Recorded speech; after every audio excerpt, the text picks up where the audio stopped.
Article, article मतलब अग्र शब्द।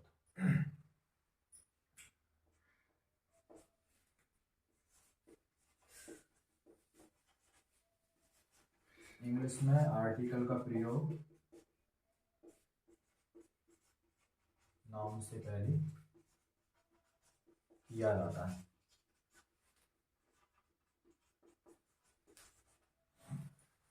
और मुख्य तौर पे 3 आर्टिकल होते हैं, A, an, A oblique an, comma the.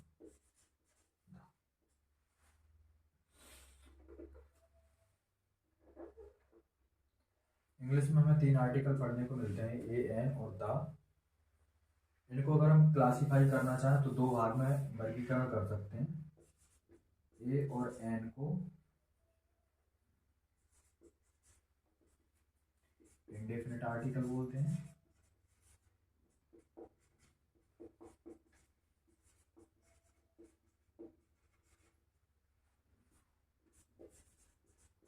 The definite article होता है।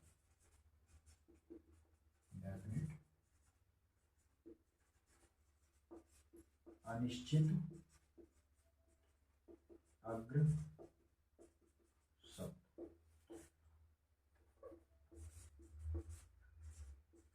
निश्चित अग्र शब्द।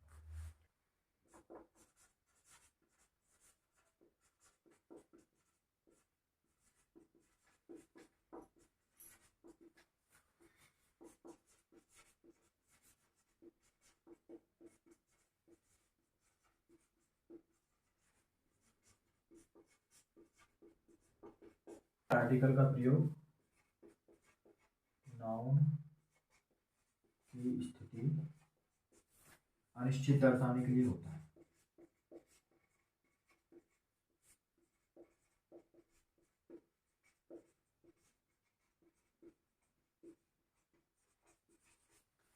इंडेफिनिट आर्टिकल मतलब ये और दूसरा आर्टिकल आता है। अच्छा, एक चीज और है इसमें ध्यान देने वाली, इंडेफिनिट आर्टिकल का प्रयोग हमेशा काउंटेबल नाउन के साथ होता है।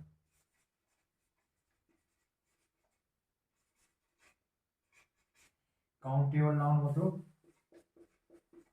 गणनीय संज्ञा है,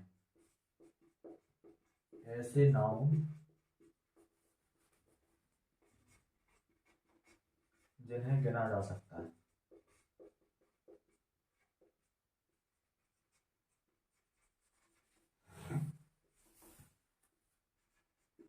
जैसे पेन, काउ, डॉग, स्टोरी, या फिर नाइफ, etc। दूसरा डेफिनिट आर्टिकल,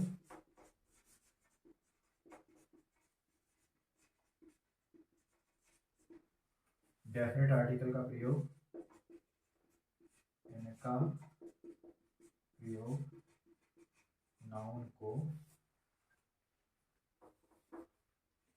नाउन की स्थिति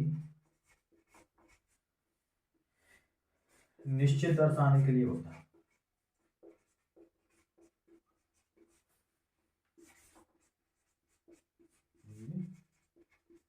किया जाता है।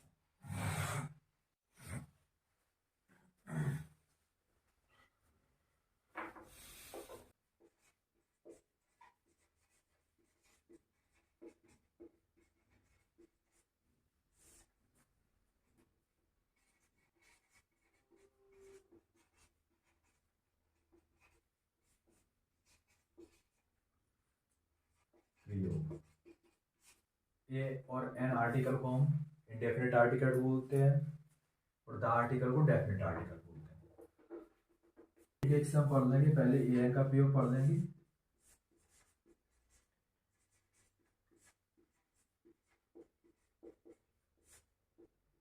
उसके उसके बाद डेफिनेट आर्टिकल दा का प्रयोग पढ़ें।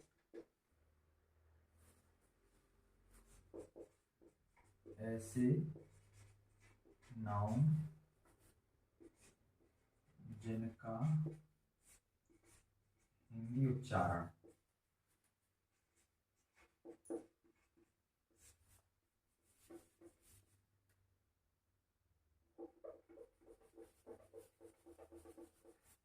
जिनका उच्चारण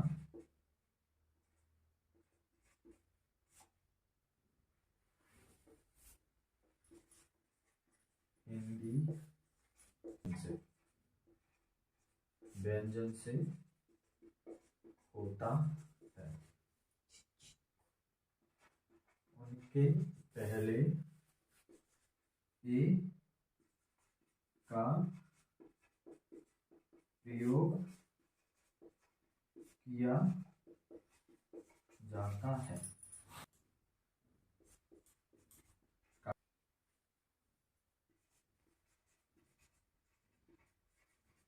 अम्ब्रेला, पेन, यूनिफॉर्म,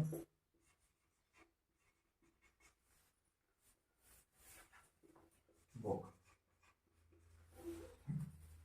जब हम इनका हिंदी उच्चारण करेंगे तो इसको हम काइट बोलेंगे, इसको अम्ब्रेला बोलेंगे, अम्ब्रेला,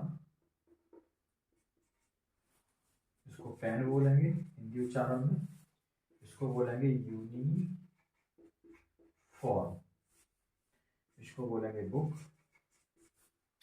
तो यहाँ ध्यान देने वाली बात है, हम ए और एन में से एक आर्टिकल का प्रयोग कर रहे हैं। तो जैसे हम इसका हिंदी उच्चारण करेंगे तो यहाँ काइट लिखा है, काइट मतलब का। का जो हिंदी में व्यंजन माना जाता है, इसलिए इसके सामने ये आ। दूसरा वर्ड देखेंगे अम्ब्रेला। अम्ब्रेला में हिंदी उच्चारण में आ रहा है, जो स्वर समूह में आता है, इसलिए इसके सामने एन का यूज करेंगे। तीसरा हम देखेंगे पेन। पेन में पा आ रहा है, पा व्यंजन होता है, इसलिए इसके सामने हम ये का यूज करते हैं। अच्छा, चौथा वर्ड देखेंगे, ध्यान देने वाली बात है इसमें, इंग्लिश वाला हम वर्ड देख रहे हैं तो यहाँ पहला लेटर यू है। यू इंग्लिश में स्वर माना जाता है, ठीक है। लेकिन ध्यान देने वाली बात यह है कि हम इंग्लिश के वर्ड से कोई मतलब नहीं रखना है, हम हिंदी का उच्चारण देखेंगे। और हिंदी का उच्चारण इसका हो रहा है यूनिफॉर्म। यूनिफॉर्म मतलब या, और हिंदी में या व्यंजन माना जाता है, स्वर में इंक्लूड नहीं है, इसलिए इसके सामने हम ए यूनिफॉर्म लिखेंगे। अच्छा, अगला वर्ड देखेंगे बुक। तो बुक में वा आ रहा है, बा आ रहा है, जो कि व्यंजन है, इसलिए इसके सामने हम ए का यूज करते हैं। हमें ये चीज देख करके कंफ्यूज नहीं होना है, यहाँ का स्वर या व्यंजन नहीं देखना है इंग्लिश का। इंग्लिश में स्वर आ सकता है, लेकिन अगर उसका हिंदी उच्चारण व्यंजन हो रहा है तो हम ए का ही प्रयोग करेंगे। और इंग्लिश में अगर व्यंजन है और हिंदी में स्वर का उच्चारण हो रहा है, जैसे हम देख लेते हैं एक यहाँ वर्ड,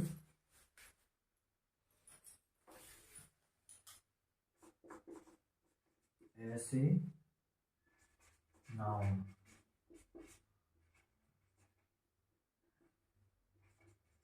जिनका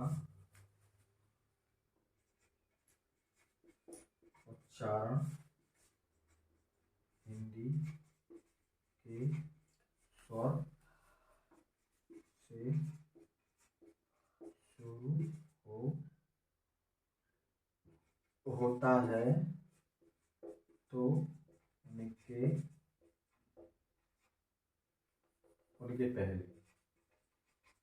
पहले एन का प्रयोग करते हैं। जैसे हम यहाँ देखेंगे,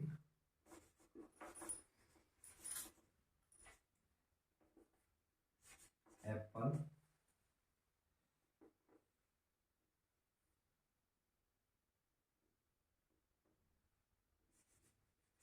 x,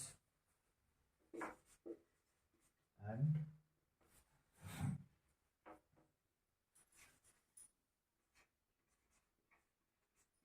honest man, HOUR hour. तो जैसे हम पहला वर्ड देखते हैं यहाँ एप्पल। एप्पल को हम अगर हिंदी में उच्चारण करें तो ए से शुरुआत हो रही है इसकी, ये हिंदी में स्वर माना जाता है, इसलिए यहाँ हम आर्टिकल एन का यूज करें। अच्छा, दूसरा देखते हैं एक्स। एक्स मतलब कुल्हाड़ी, इसका उच्चारण भी ए से शुरू हो रहा है, हिंदी में ए से शुरू हो रहा है और ए को हम स्वर मानते हैं, इसलिए इसके सामने हम एन का यूज करते हैं। आंट, आंट मतलब चींटी, इसका उच्चारण स्वर से हो रहा है हिंदी में, इसलिए हम यहाँ एन का यूज कर रहे हैं।